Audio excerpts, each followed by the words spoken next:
ஒருத்தர் ஒரு அறிவுரை சொன்னார், ரொம்ப நல்லா இருந்துச்சு. உலகம் கடினமானது தான், அதுக்காக பயந்து போய் ஒளிஞ்சிக்காத. இதை சமாளிக்கிறதுக்கு ஒரு நல்ல, அதை எதிர்கொள்வதற்கு சிறந்த அறிவும் விவேகம் என்று சொல்கிறோம்ல, அதுவும் அன்பும் கபடின்மையான் என்று சொல்கிறோம், இதுவும் இருந்ததுன்னா போதும்.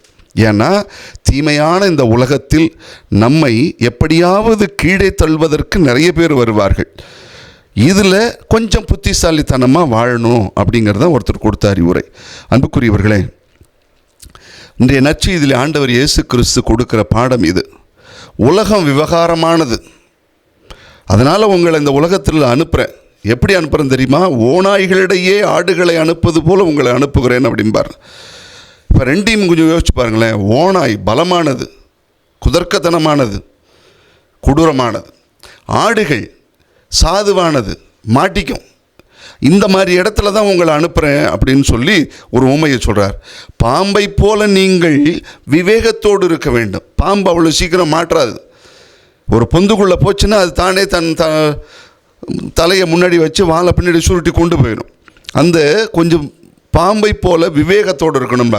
புறாவை போல கபடற்றவர்களாக இருக்க வேண்டும் என்றும் நம்மளை புறா ரொம்ப தூய்மையானது, சீக்கிரமாக மாட்டிக்கும். பழிவாங்கிறதுக்குள்ளே மாட்டிக்க முடியாது அது.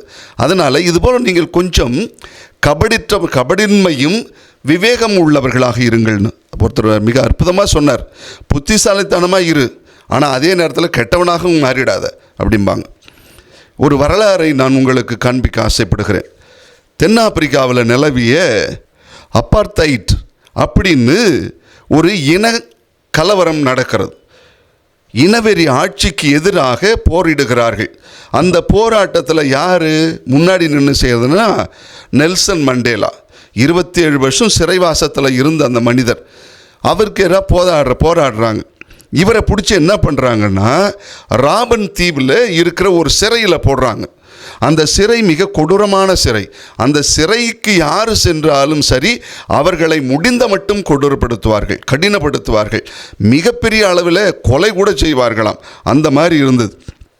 இந்த மாதிரி சிறையில் போயிட்டு துன்புறுத்தப்பட்ட பொழுது என்ன செய்வாங்க? வழக்கமாக ஒன்று துன்புறுத்துறவங்களை தூற்றுவார்கள், அல்லது அவர்களுக்கு எதிராக போராடுவார்கள், அல்லது என்ன பண்ணுவாங்க, அவங்களுக்கு கூட சேர்ந்து அடிமையாகவே மாறிவிடுவாங்களாம். இந்த மாதிரி சூழல் தான்.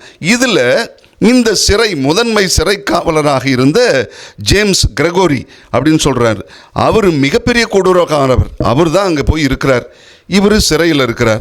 இவர் என்ன பண்ணார்னா எந்த விதத்திலும் போகாமல், அவர் எவ்வளவு கொடூரமாக நடக்கிறாரோ அவ்வளோ கொடூரமாக நடந்தாலும் இவர் மனித நேயத்தோடு நடக்கிறார். அதோட என்ன சொல்லுவாங்கன்னா, இவர் ஆப்பிரிக்கான்ஸ் என்கிற அவர்களுடைய மொழியை கற்றுக்கொண்டு அவர்களோடு பேசுகிறார், அவர்களோடு மனித நேயத்தோடு உறவாடுகிறார். அதிலும் குறிப்பாக அந்த ஜேம்ஸ் கிரகோரியோட ரொம்ப நல்ல நெருக்கமான உறவு இருக்கார். குடும்பத்தெல்லாம் விசாரிக்கிறார்.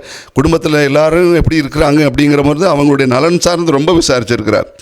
இப்படி வாழ்ந்தவர் வஞ்சகம் இல்லாமல் தன்னுடைய வாழ்வில் அவருடைய வாழ்க்கையை மாற்றினார்.